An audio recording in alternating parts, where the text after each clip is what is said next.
Naam, mtazamaji wa Hope Media ETC, karibu katika kipindi cha Wasaa wa Matumaini ambacho kinakuja kwako kila siku ya Jumatano, na mimi jina langu naitwa Tadei Mwakalimbile. Niko hapa na pia wameambatana na mchungaji wa shule hiyo ambaye ni chaplain pale, anaitwa mchungaji Benjamin Bokel. Yeye hatakuja kwetu kutuletea somo la siku ya leo ambalo ameliandaa katika Wasaa wa Matumaini. Hivyo popote pale ulipo unaweza ukashare ama ukasambaza linki hii kupitia YouTube kwa jina la Hope Media ETC. Lakini pia unaweza kuacha ujumbe wako mfupi pale ukiongea chochote kuhusiana na ujumbe wa leo ambao tutapata kutokea kwa mchungaji Benjamin. Karibuni sana.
Kujua neno lake li wazi kwetu, neno lake li wazi.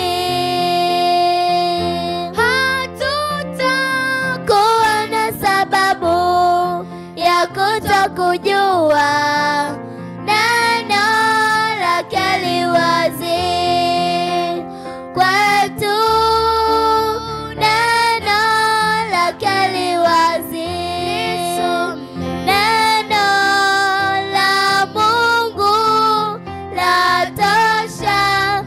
Tuliza moyo na pia mwangaza wa njia nifike salama.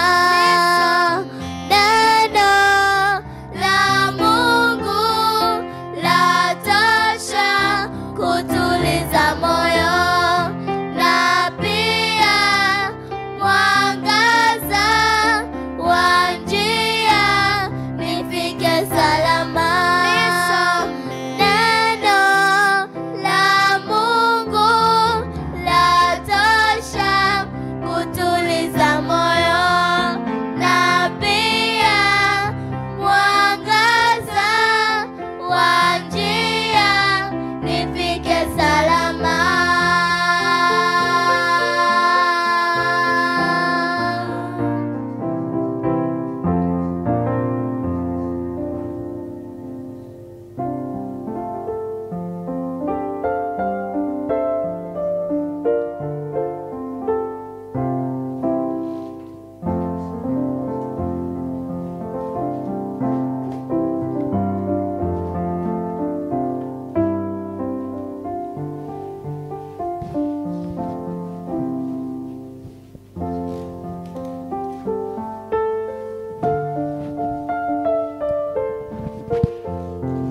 Wapenzi watazamaji wa kipindi cha Wasaa wa Matumaini, nipende kuchukua nafasi hii kuwakaribisha kokote kule mliko, muungane nasi kama vijana hawa wadogo kutoka Agape walivyoimba ya kwamba Biblia ni sauti ya Mungu. Tunapolisoma linatutia moyo na kutuongoza katika ile kweli. Yesu anazungumza kupitia maandiko yake. Basi niwaalike katika wakati huu tupate kusoma maandiko ya Bwana, na baada ya hapo tutaenda katika kipindi cha maombi. Tufumbe macho kokote kule uliko, tupate kuomba. Baba yetu mtakatifu uliye juu mbinguni, jina lako takatifu litukuzwe sana. Tunashukuru kwa rehema zako na fadhili zako katika maisha yetu. Asante kwa kutupatia wasaa huu tena wa kupata matumaini katika neno lako.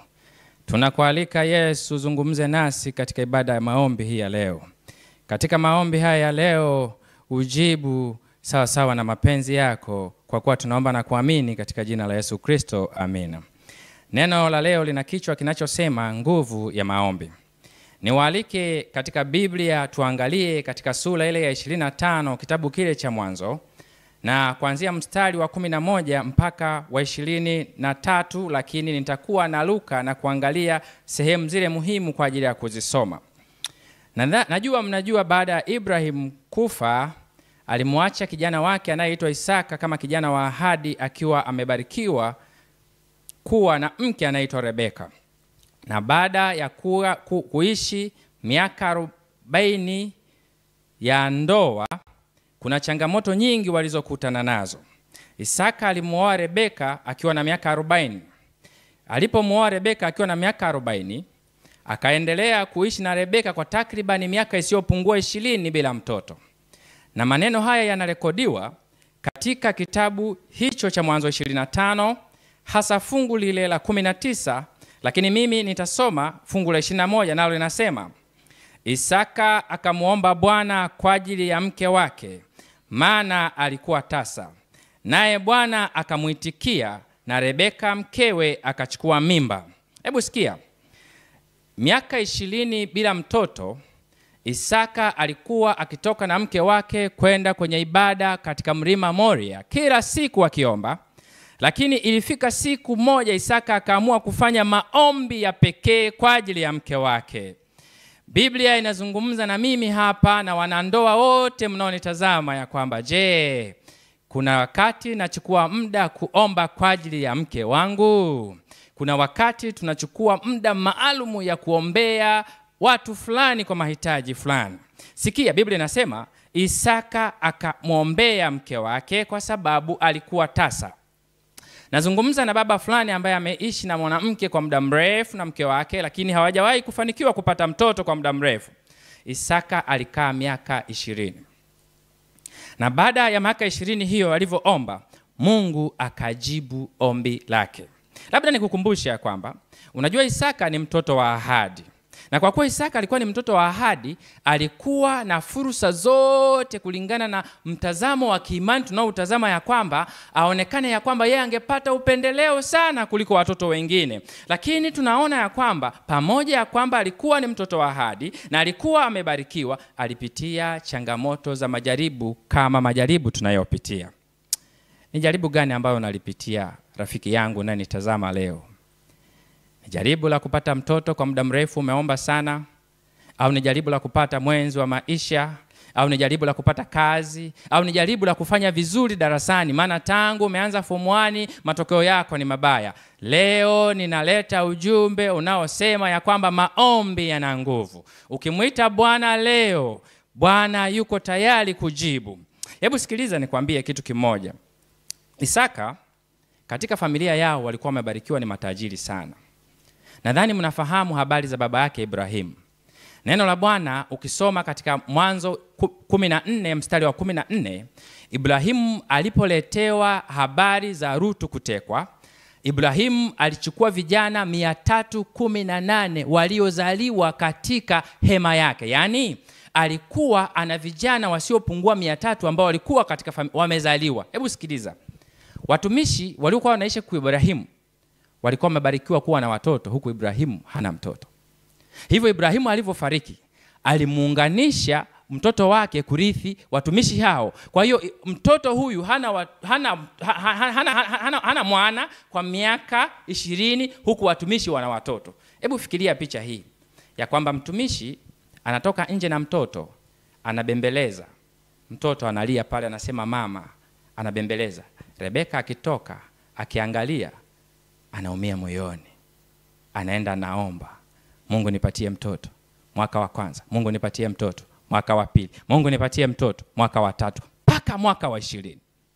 Tunajifunza nini hapa? Tunajifunza ya kwamba wakati mwingine katika kupitia wasaa huu wa matumaini inaweza kukuchukua muda mrefu sana bila kupokea jibu, lakini haimaanishi ya kwamba Bwana yuko kimya, yuko kazini, ila wakati wa jibu mwafaka haujafika. Neno la Bwana ukisoma katika kitabu cha Wafilipi sura ile ya 4 na mstari ule wa 6 mpaka mstari ule wa 7, karibu usome nami kama unaweza ukafika hapo.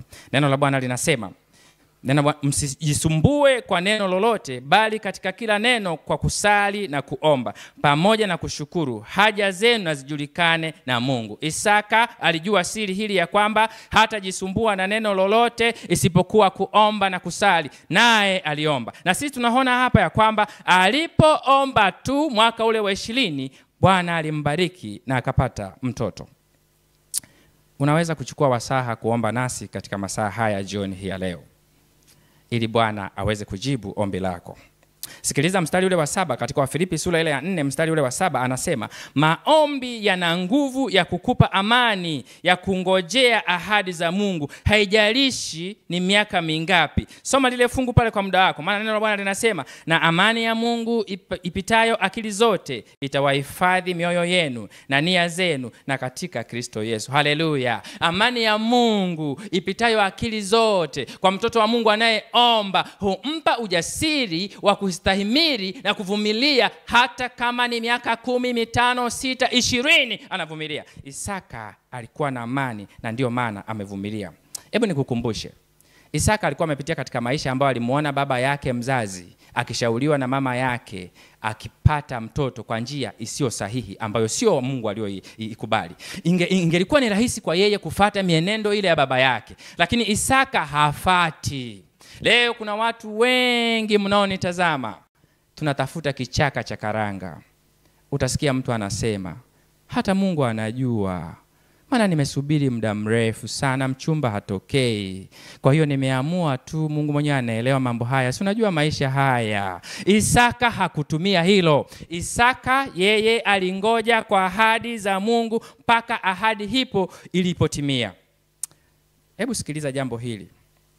Kuna habari nyingine ya kujifunza katika kisa cha Isaka. Mke wake alipopata ujauzito, siku moja akiwa anatembea kama mnavyojua wale ambao ni wamama ambao wakati mwingine mnapitia jaribio hili la ujauzito, watoto walikuwa wanacheza tumboni. Mama aliposikia hivyo, sikiliza, mama akatamani kufa. Sikiliza nikwambie, mama yule akatamani kufa. Neno la Bwana linasema, sikiliza, katika sura ile ya 25 Mwanzo 22 linasema, watoto wakashindana tumboni mwake, naye akasema, ikiwa ni hivi kuishi kwa nifaa nini? Ikiwa ni hivi kuishi kwa nifaa nini? Rebeka akafikiria ya kwamba ni aheri angelikufa, maana taabu anayoipata ni ngumu kuliko. Amesahau miaka 20 bila mtoto. Sasa watoto wamekuja, anawaona ni shida. Nazungumza na baba na mama wewe, ambayo wakati mwingine mmeomba watoto na Mungu amewapatia watoto, watoto wanageuka kuwa shida ya kuwahi kanisani. Hata inafika sehemu unajuta. Nazungumza na kijana wewe ambao unanisikiliza, ambayo wakati mwingine changamoto za mahusiano zinapofika, zimekukaa vibaya, unaamua kujiua. Sikiliza nikwambie hapa, Rebeka alifanya jambo zuri ambalo na mimi napenda nikushauri leo. Sikiliza, mstari wa 27 unasema, akaenda kumuuliza Bwana. Bwana naye akamwambia, sikiliza, akatamani heri angekufa, lakini hakujidhuru. Akakumbuka kuna wakuuliza ambaye ni Mungu. Akaenda kumuuliza Mungu. Je, wewe unapokutana na changamoto unaenda kumuuliza nani? Je, wewe unapokutana na changamoto unaenda kuuliza waganga wa kienyeji? Je, unaenda kuuliza nini? Hebu nikuulize wewe rafiki yangu. Leo nakupendekezea kwamba fanya kama Rebeka alivyofanya. Alipokutana na changamoto hiyo, alimwendea Mungu moja kwa moja. Na kisa hichi cha Isaka kinatupa makundi mawili ya watu. Kuna wale ambao tumeomba kwa muda mrefu, lakini Mungu hajajibu maombi yetu. Na kuna wale ambao wameomba kwa muda mfupi tu, ndani ya muda mfupi tu Mungu anajibu kama Rebeka. Wote Bwana yuko tayari kukutana na mahitaji yetu. Je, ni changamoto gani unayoipitia? Yesu alisema katika Yohana 14 mstari ule wa 13 hadi 14, anasema, nanyi mkiomba neno lolote kwa jina langu, nitalifanya ili Baba atukuzwe ndani ya Mwana. Mkiomba neno lolote kwa jina langu, nitalifanya. Yesu yuko tayari kufanya lolote katika ombi utakaloliomba kwa jina lake. Je, uko tayari kumweleza Yesu katika masaa haya ya maombi ya kwamba Yesu, hitaji langu ni elimu. Yesu, hitaji langu ni mchumba. Yesu, hitaji langu ni mtoto. Maana nimekaa muda mrefu sijapata mtoto. Na kutokana na kwamba sijapata mtoto, hata mme au mke hanielewi. Ndugu hawanielewi. Na kupendekezea ya kwamba fanya kama Isaka alivyofanya. Tumaini na amani yake aliitoa kwa Mungu. Hakusikiliza watu. Maana angeliwasikiliza watu, angeamua kufanya kama babake Ibrahimu alivyosikiliza ushauri ule. Maana alikuwa na mfano nyuma. Yeye aliamua kusikiliza sauti kutoka mbinguni. Na wewe nakupendekezea kwamba sikiliza sauti ya Bwana kutoka mbinguni. Haleluya. Kokote kule uliko, sikiliza sauti ya Bwana kutoka mbinguni. Kama vile Mungu alivyomjibu Isaka, Mungu alivyomjibu Rebeka, yuko tayari kukujibu na wewe. Ni jaribu gani unalopitia? Je, tunaweza kumweleza Yesu katika wasaa huyu wa maombi? Tunaweza kuzungumza naye? Tunaweza kumweleza? Neno la Bwana linasema jaribu alikuwapata ninyi isipokuwa lilo kawaida mwanadamu. Lakini pamoja na hilo jaribu, Bwana ni mwaminifu, atafanya mlango wa kutokea ili uweze kustahimili. Hilo jaribu nalo lipitia ni la kawaida kwako. Liko ndani ya uwezo ambao Mungu anaweza kufungua njia. Usikate tamaa. Usione miaka 5 ni mingi. Usione miaka 3 ni mingi. Usione miaka 2 ni mingi. Usione miezi 6 ni mingi. Bali ongea ahadi ya Bwana. Wakati huu tunapoenda kupata tafakari ya wimbo huu kutoka kwa kile kikundi cha watoto kutoka Agape, hebu tafakari ni aina ya jaribu gani unalolipitia. Na katika jaribu hilo unalolipitia, Mungu asikie wakati huu tutakapokuombea. Kama unaweza ukatutumia katika comment pale. Andika hitaji lako la maombi. Tunaenda kuliombea. Lakini kama utasikiliza video hii hata kabla ya hapa, amini ya kwamba Yesu huyu aliyesema tukiliomba lolote kwa jina lake atalifanya, yuko tayari kukusikia popote utakapokuwa. Bwana akubariki mpenzi mtazamaji. Wakati tunaimba wimbo huu, andaa moyo wako kwa ajili ya kumweleza Yesu hitaji kama vile Isaka alivyomimina moyo wake kwa Yesu. Ubarikiwe sana. Bwana akubariki.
Basi niwakaribishe kwenye maombi. Kokote kule uliko, kama unaweza kupata nafasi ya kufumba macho, unaweza ukafumba pamoja nasi. Tutaomba na Jacqueline, Brighton, Simon atatuongoza kwa ombi, alafu na mimi nitamalizia. Basi sisi tutapiga magoti hapa mbele, hapa tuliko kwenye studio, lakini wewe huko uliko waweza kuangalia mazingira ulio na ukaungana nasi katika maombi. Tuombe. Mpendwa Baba yetu uishe mahali pa juu mbinguni, Mungu wa rehema na neema, tunakushukuru umekuwa nasi, umetulinda, umetubariki, umetusaidia na umetuongoza. Si ya kwamba sisi ni wakamilifu, lakini ni kwa neema na rehema zako ulizotupatia na ulizoziweka juu yetu, umetusaidia tupo hapa. Baba mbinguni, tunaomba tusamehe makosa yetu tuliyofanya. Tunajua kwamba sisi si wakamilifu hapa duniani, lakini tukikomba wewe na tukakuruhusu uongoze njia zetu, tunaweza kuwa watu ambao tunaweza kutenda mema kama baadhi ya watu wa kwenye Biblia walivyofanya walipokutumaini wewe. Baba mbinguni, tunaomba uwe nasi. Tunaomba uwe na wazazi wetu. Wazazi wetu wanapitia changamoto mbalimbali za kiuchumi pamoja na za kifamilia. Tunaomba uwe nao, uwalinde, uwapatie moyo wa kusonga mbele, uwasaidie wasikate tamaa, kwa sababu wao ndio wanaotusaidia sisi. Wao wanatulipia ada. Huenda hata kuna muda wanatafuta ufadhili kwa ajili ya kutulipia ada za shule, ila wanakosa, wanakata tamaa. Baba mbinguni, tunaomba uwe nao, uwalinde, uwasaidie na uwaongoze na wapatie moyo wa ujasiri wa kuendelea kusonga mbele. Baba mbinguni, tunaomba uwe na wazazi wetu. Tunajua kwamba wazazi wetu kuna muda huwa wanapata marumbano, na sisi kama watoto huwa kuna muda yanatuathiri. Tunaomba uwe nasi, uwalinde, uwasaidie, waweze kuwa na umoja, na katika safari yetu ya maisha waweze kuwa pamoja nasi hadi mwisho. Tunaomba uwe nasi mashuleni tunapopitia changamoto mbalimbali, uweze kutulinda na uweze kutuongoza. Baba mbinguni, tunaomba uwe nasi. Kuna muda wanafunzi wenzetu au hata walimu huwa wanatukatisha tamaa kwa kutuambia kuwa hatuwezi kwa kuwa hatutaki kujaribu. Tunaomba uwe nasi, utusaidie hata yale maneno ya watu yanayokatisha tamaa na kuvunja moyo tusiweze kuyasikiliza, bali tulisikilize neno lako la pekee linalotupatia tumaini la milele. Baba mbinguni, tunaomba uwe na walimu wetu wanaotoa muda wao kwa ajili yetu. Uwe nao, uwalinde, uwabariki, na muda wao wanaotoa wasiweze kujutia. Uwe na madarasa ambayo yapo katika mtihani wao wa taifa, uwe nao, uwasaidie waweze kukumbuka wale waliojifunza. Tunaamini kwamba utatenda kwa haya machache tuliyoyaomba. Baba mbinguni, tunakushukuru na tunaamini kwamba wema na fadhili zako zitaendelea kuwa nasi sasa na hata milele. Ni katika jina la Yesu Kristo, amina. Yesu, tunaleta mahitaji ya watoto wako. Umemsikia binti huyu mdogo jinsi anavyoita kwa ajili ya wazazi. Tunawaombea wazazi wote kokote kule waliko. Angalia mioyo yao jinsi ambavyo wanatamani uingilie kati na kufanya muujiza fulani katika changamoto wanayoipitia, katika jaribu fulani wanalolipitia. Yesu, tunaomba ukaonekane katika hitaji hilo, maana wewe mwenyewe ndio mlango wa kutokea katika changamoto zao. Katika masaa haya tena tunawaleta walimu kokote kule waliko ambao wanahangaika na watoto mashuleni, form 4, form 2, form 6, hata mavioni, hata darasa la 4 na la 7 ambao wamemaliza. Tunawaombea kwa namna ya pekee, wakumbuke vijana hao na hao walimu. Lakini tunaomba kwa ajili ya wagonjwa walio hospitalini na walio manyumbani. Inawezekana hata wakati huu tunaomba, kuna ndugu anasikiliza maombi haya, ana mgonjwa yuko nyumbani au hospitalini. Wewe Yesu uliye tabibu mkuu, tunakuita unyoshe mkono wako wa uponyaji, umguse mtu huyo anayeumwa apokee uponyaji, ili jina lako likahimidiwe na kutukuzwa. Tunaomba kwa ajili ya dada yule anayepitia changamoto ya kimahusiano. Inawezekana ameomba kwa ajili ya mwenzi wa maisha, lakini mpaka sasa anaona wakati unaenda, miaka inaenda. Ninamuombea ya kwamba Yesu utamuonekania hata yeye kwa wakati utakaofika. Asikate tamaa, aendelee kuwa na matumaini, maana mke mwema au mume mwema hutoka kwako Yesu. Kwa namna pekee tunawaombea wale marafiki ambao wanashishughulisha katika mambo mbalimbali ya nchi hii, ambao aidha ni viongozi, aidha ni watu ambao wanashughulika na usalama, mapolisi. Tunawaweka mikononi mwako. Endelea kulinda na kuwasaidia. Endelea kuilinda amani hii tulio nayo katika nchi yetu, ili tuendelee kupata wasaa wa kuhubiri na kutangaza jina lako Yesu. Tunaomba kwa ajili ya watoto wetu kokote kule waliko. Shetani anawatesa watoto kwa kuwekea vivutio mbalimbali. Wazazi wanalia kwa sababu ya maadili ya kumomonyoka. Yesu, wewe mwenyewe ulisema tuache watoto wadogo waje kwako. Tunawaleta kwa ombi hili la leo. Tunaomba Yesu, wasaidie vijana hawa wadogo, uwapiganie, uwaongoze, uwarudishe kwako, uwafundishe kwa uwezo wa Roho Mtakatifu wakakujue wewe zaidi. Tunaomba kwa ajili ya mzazi yule ambaye anaomba kwa ajili ya mtoto. Wameomba muda mrefu sana Yesu. Inawezekana hata mafarakano yametokea katika nyumba yao. Inawezekana hata wengine wameachana kwa sababu tu ya kesi za kupata mtoto. Leo tumejifunza kuhusu Isaka ambaye alikaa miaka 20 kwenye ndoa bila mtoto. Naomba kwa ombi hili Bwana ukawaonekanie kama vile ambavyo ulionekana kwa Isaka katika mwaka ule wa 20, naye akapata watoto mapacha. Tunaomba kwa ajili ya wadada na vijana wa kiume kokote kule waliko, uwabariki katika shughuli zao za kiuchumi, uwabariki katika shughuli zao za uzalishaji na kazi zao. Lakini zaidi ya yote Bwana, tunaomba kwa ajili ya kituo hichi katika media hii. Neno lako liendelee kuhubiriwa huku ukiwabariki watoto wako wanaosimamia programu hizi zote. Kwa kuwa tunaomba na kuamini katika jina la Yesu. Amen.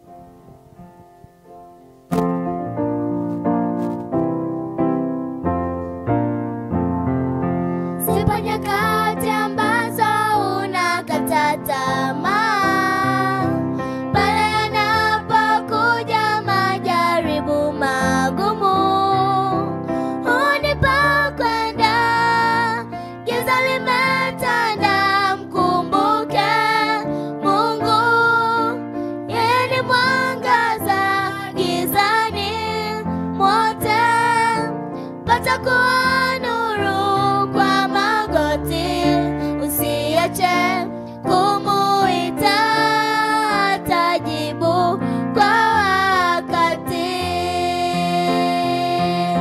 Shingo usibebe mizigo kichwani, tupeleke kwake Yesu Mwokozi, kwa maombi njia kuongea naye, tusichoke mara kweli ujibu. Shingo usibebe mizigo kichwani, tupeleke kwake Yesu Mwokozi, kwa maombi njia kuongea naye, tusichoke mara kweli ujibu.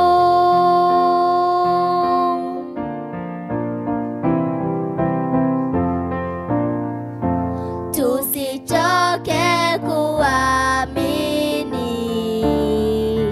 ahadi za Mungu za kweli, atajibu kwa wakati, tukiomba kwa imani.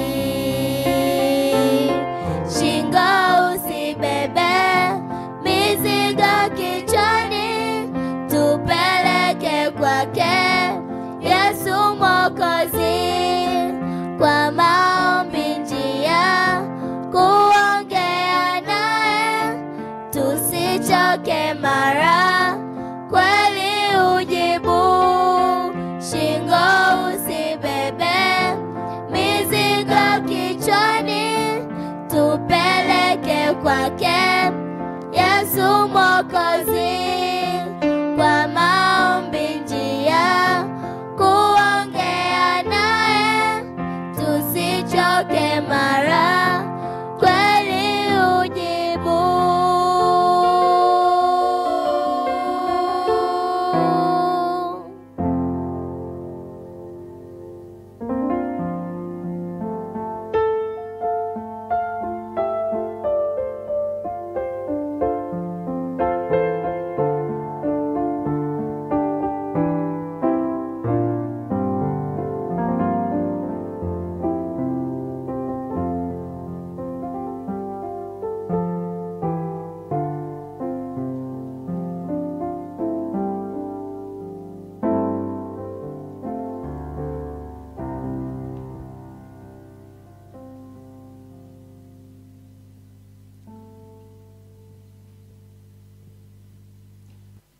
Na mtazamaji wa Hope Media ETC, asante kwa kutufuatilia kuanzia mwanzo mpaka mwisho wa kipindi hiki.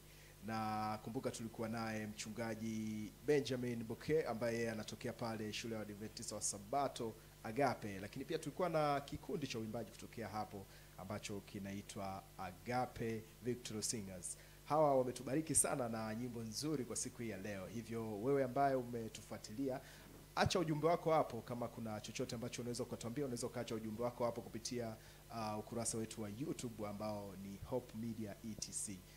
Kufikia hapo hatuna la ziada. Mimi naitwa Tadei Mwakalimbile. Endelea kufuatilia Hope Media ETC katika YouTube.